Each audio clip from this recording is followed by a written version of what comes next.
Well, I think cult was an interesting phenomenon. You're right, though. When I came to the valley in 1975, there were only about 30 wineries. There are today probably over 600 wineries. So I was fortunate in that I was catching a wave sort of when wineries in Napa Valley were just starting to resurrect themselves. The industry was becoming more diverse, more healthy. We were fortunate at Harlan Estate to be one of 5 or 6 other projects that were happening on a similar timeline that became known as the cult wines. They were, what did they have in common? Small, limited production. Most of them were Cabernet producers, and they were doing things at a very high level, a great commitment to quality. They'd captured the imagination of an enthusiastic group. They'd gotten high praise from people like Mr. Parker and the Wine Spectator. The cult seems to communicate to me that it's this thing that would kind of come and go or kind of follow a fashion. We felt actually like a very traditional kind of winery, and at given time, because we weren't just a little custom project, we had land, we had winery, we had a generational approach that over time we would like to be known more as a classic estate or blue chip producer. So we took on distribution. We're selling wine in over 45 different countries, but we wanted to be around for generations, and we felt to do that, you couldn't just sell your wine off a mailing list and be a little collector's item. We wanted to be moving in the world the same way that the other great growths of the old world were. Mr. Harlan had essentially taken on the task of creating the first growth of California. So we don't hear the term cult very much anymore. I hear the word cult more in Asia still, I think maybe, and for me, if it's a convenient way of thinking about a group of great producers, that's fine.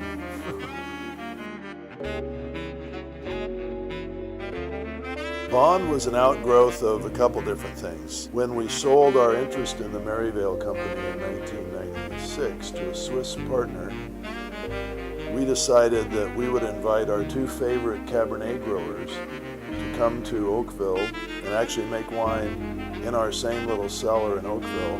We had been making Harlan for almost 10 years, but we decided that if all we ever did was make one wine from one place, we could become a little bit boring.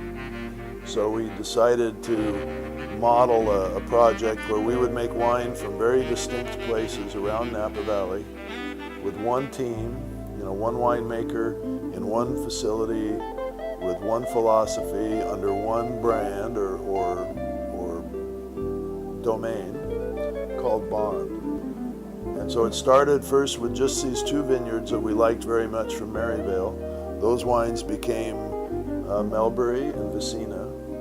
And those first vintage for that was 1999. In 2001, we added a 3rd one called St. Eden. In 2003, we had the 4th property, which we call Pluribus. And in 2006, we added Quella. So it's 5 very distinct locations around Napa Valley.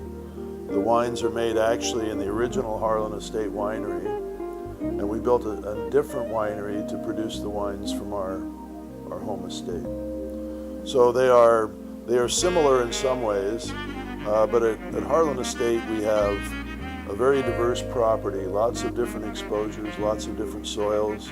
We have 4 varieties: Cabernet, Merlot, Cabernet Franc, and Petit Verdot. The Bond wines are 100% Cabernet Sauvignon. They're from smaller, more sort of monolithic vineyards.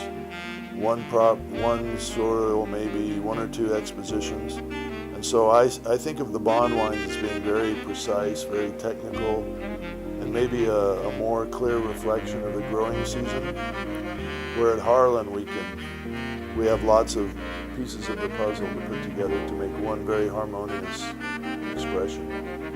But the beauty of Bond is you can taste 5 wines from horizontally and really get a feeling for the season in Napa Valley. Well, this might be our most ambitious project ever. I think You know, Bill Harlan will be 76 years old this year. You wouldn't expect maybe a gentleman at that point in life to take on the biggest project of his life, but it was an opportunity to capture a piece of land that we admired very much.